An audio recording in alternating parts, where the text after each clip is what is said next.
Hello mga palangga! For today's video, magluluto ako ng nilagang manok.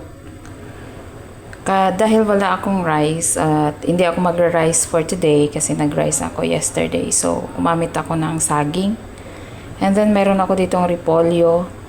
Actually, frozen tong saging na nabili ko. And then, chicken thighs na wala siyang skin.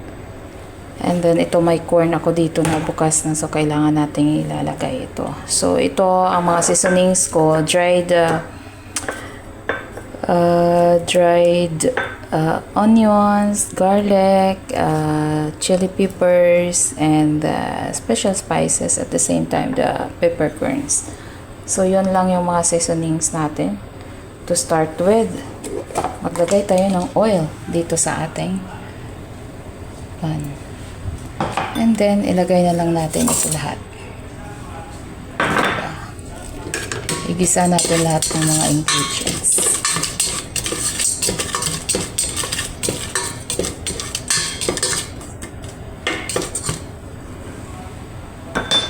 So, ito talaga yung hinaluluto ko palagi pag ayaw ko kumain ng kanin.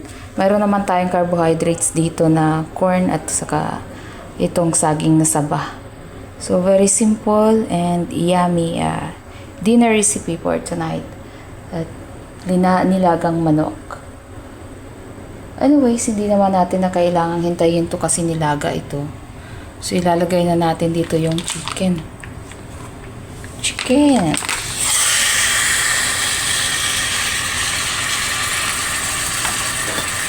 Chicken.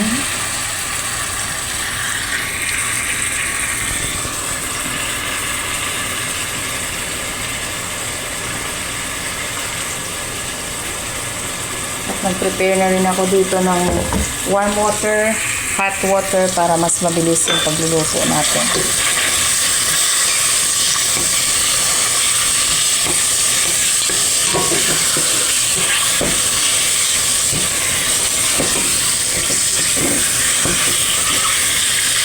Medyo health conscious ako for today's video, kaya yung niluto ko is skinless na manok.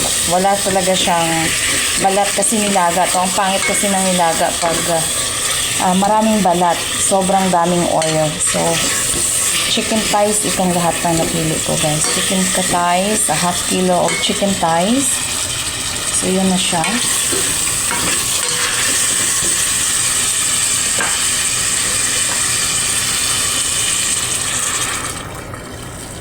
Dadagdagan natin ng mga 1 liter of hot water.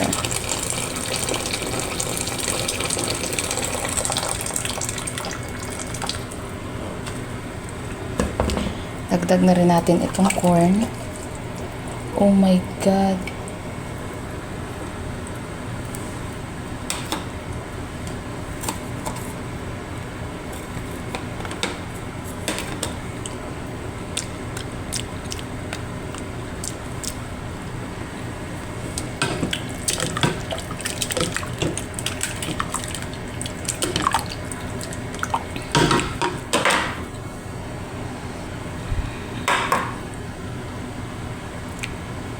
And then, saging natin.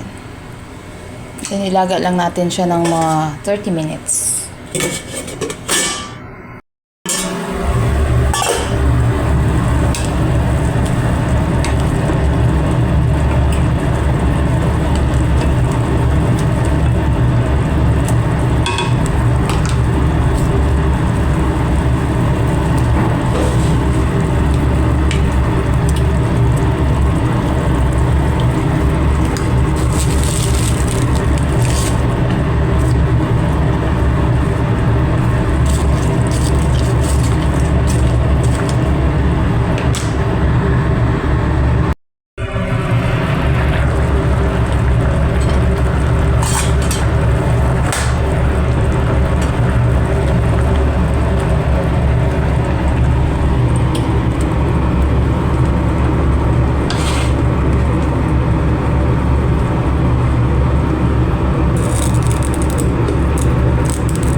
Bye-bye!